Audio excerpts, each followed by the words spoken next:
জয় শ্রীরাম বলার অপরাধে বিজেপি কর্মীকে পিটিয়ে খুন, মামলা প্রত্যাহারের জন্য পরিবারকে হুমকি।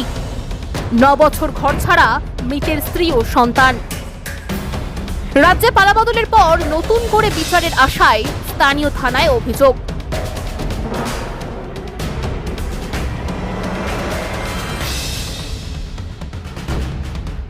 আমতার বলরামপুর গ্রামের বাসিন্দা মনোজিৎ ঢাকি এলাকায় বিজেপি কর্মী হিসেবে পরিচিত। 2017-র 31শে মার্চ রাতে রাস্তায় জয় শ্রীরাম ধ্বনি দিয়ে বাড়ি ফিরছিলেন। ঠিক সেই সময়ে বাড়ির কাছেই এলাকার দুই তৃণমূল কর্মী অসিত দলুই ও নিশিত দলুই মনোজিৎকে রাস্তায় ফেলে বেধড়ক মারধর করেন। স্বামীর চিৎকার শুনে ছুটে আসেন তার স্ত্রী রীতা ঢাকি ও তার ছেলে। সেদিন কোনো প্রকারে তার স্বামীকে রক্ষা করে বাড়িতে নিয়ে আসেন। সারা রাত অসহ্য যন্ত্রণায় আচার পাচার খান মনোজিৎ। পরদিন তাকে চিকিৎসা করাতে নিয়ে গেলে পিটিয়ে খুন করার অভিযোগ ওঠে উদয়নারায়ণপুরের বিধায়ক সমীর পাজার ঘনিষ্ঠ অসিত দলুই ও নিশিত দলুইয়ের বিরুদ্ধে। 8-9টা বাজে তখন আসছিল, ওদের বাড়ির পাশ দিয়েই উনি আসেন। হ্যাঁ, উনি জয় শ্রীরাম যখন তখনই উনি বলেন, উনি পার্টি বিজেপি পার্টির কথাই বলেন। আর উনি টিএমসি করতেন, তো ওনার সহ্য হতুনি যে আমাকেও বলে গেছিল, হুমকি দিয়ে গেছিল যে আপনার স্বামী এইসব কথা বলে মেরে ফেলে দেবো। রাত্রে প্রচন্ড মেরেছে। যেদিন ওই কথাটা বলেছে সেদিন এসে বাড়িতে প্রচন্ড মেরেছিল। ওই তো জয় শ্রীরাম বলেই এসেছিল, জয় শ্রীরাম বলেই ও এসেছিল, পার্টির কথা বলেই ও আসে। ওনার রাগ হয় যে আমার মুখের ওপরে কেউ কোনো কথা বলেনি, ওরা এত বড়ই বুকের ফাটা, ওই সব বলবে। কার রাগ হয়েছিল? ওই অসিত দলুই। হ্যাঁ, অসিত দলু। কিন্তু ও যখন মারে রাখতে, আমি তখন পায়ে হাতে ধরেছি। অনেক তখন অসিত দলুই ওর ভাই নিশিত দলুই ওরা ছিল, মেরেছে। বলছে না, একে মেরে ফেলে দেবো, এর রক্তই চান করব আমি। খবরটি নিবেদন করছে এআর জুয়েলার্স, আমাদের গহনা আপনার সৌন্দর্যের চাবিকাঠি। লাইট ওয়েটে ফুল কভারেজ গহনা এবং জুয়েলারিতে সবচেয়ে কম মেকিং চার্জ পাবেন আমাদের এখানে। থাকছে মনের মতো কাস্টমাইজ করার সুবিধা। ঠিকানা সলক পাঞ্জাব ন্যাশনাল ব্যাংকের ঠিক বিপরীতে। বিশদে জানতে যোগাযোগ করুন নিচে স্ক্রিনে দেওয়া নম্বরে। অভিযোগ দায়ের হয় আমতা থানায়। এরপর মামলা প্রত্যাহারের জন্য চলে অকথ্য অত্যাচার।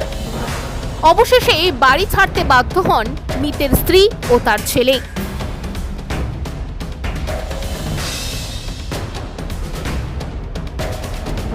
বাড়ি ছেড়ে বাপের বাড়ি গিয়ে উঠলে সেখানেও ঘর ভাঙচুর করে তৃণমূল আশ্রিত দুষ্কৃতীরা। এমনকি রীতার ভাইকে বাড়িতে ডেকে হুমকি দেন বিধায়ক সমীর পাজা। শুধু তাই নয়, তৃণমূল পরিচালিত স্থানীয় গ্রাম পঞ্চায়েত থেকে ডেথ সার্টিফিকেটও দেওয়া হয়নি মনোজিতের স্ত্রীকে। তৃণমূলের নেতা ছিল, ওনার সাথ দিয়েছে সমীর পাজা, ওনার সাথ দিয়েছেন সমীর পাজা, এমএলএ সমীর পাজা। সমীর পাজাও আমাকে নির্যাতন করেছে প্রচন্ড ভাবে। হ্যাঁ, কেস তোলার জন্য হুমকি দিয়েছে। 4 দিনের মাথায় ওখানে কাজ হয়ে যেতেই 3 দিনের মাথায় আমার ভাই আমাকে নিয়ে চলে এলো। আমার ছোট ছোট ছেলে মেয়ে, কে খাওয়াবে, কে মাখাবে, ওদিকে কে দেখভাল করবে বলে ভাইয়ের বাড়ি আসলাম। ভাইয়ের ওপরে টর্চার আরম্ভ হয়ে গেল। সমীর পাজার ডাক পড়ে গেল ভাইয়ের প্রতি। ভাইকে ডেকে ছতিনতি করলো, কেস তুলবি না হলে মেরে ফেলে দেবো। ওরা কি কেস তোলার জন্য চাপ দিত? প্রচুর চাপ দিত।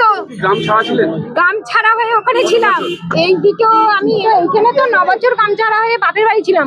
আমাকে মার্ডার করতে কতক্ষণ, আমার স্বামীকে যেখানে দিনের বেলায় মার্ডার করলো, তাহলে আমাকে মার্ডার করতে কতক্ষণ? ঘুমোচ্ছিল, সকালবেলা এসেই মার্ডার করে দিল। রাখতে পারলুনি, সকালেই আমার ছেলে কাঁদছে যে আমার বাবাকে ছেড়ে দাও, 6 বছরের ছেলে, সে সব মিডিয়ায় বলেছে। হ্যাঁ, আবার কেস তোলেনে বলে আমার ভাই 7 বছর ঘরছাড়া হয়ে গেল। 7 বছর টর্চারিং চলতে লাগলো। বর্তমানে বিচারের আশায় নতুন করে বুক বাঁধছেন রীতা ও তার সন্তান। মুখ্যমন্ত্রীর কাছে অভিযুক্তদের কঠোর শাস্তির আবেদন জানিয়েছেন তিনি। সমীর পাজাও লোক পাঠিয়েছিল আমাকে মারতে, অজ্ঞান করে দিয়ে গেছে মেয়েরে। মনোজ মাইতি। আপনারা কি চাইছেন? এখন উপযুক্ত শাস্তি, সার্টিফিকেট দেয় না, মৃত্যু সার্টিফিকেট যেটা অঞ্চল থেকে বেরোয়, ডেথ সার্টিফিকেট উনি দেয়নি আমাকে। এখনো বলেছে দেবো, গেছিলাম বলেছে দেবো, কিন্তু আমাকে এত বছর মারা গেছেন, এখন আপনি আপনার স্বামীর ডেথ সার্টিফিকেট পাননি? না, আমি যে কেন তাড়িয়ে দিচ্ছে, ওটাও দেবে না, কেস তোলেনি বলে। তৃণমূলের ভয়ে, তৃণমূলের হ্যাঁ তৃণমূল হ্যাঁ পঞ্চায়েত বলে। হ্যাঁ হ্যাঁ পঞ্চায়েত প্রধানের নাম কি? প্রধানের আব্দুল কালাম। আমি নতুন আবেদন করছি মুখ্যমন্ত্রীর কাছে যে আমি ন্যায্য বিচার চাই, অসিত তলুই নিশিত তলুই ওনাদের সাজা চাই। আমি এটাই মুখ্যমন্ত্রীকে আপনি জানাবো।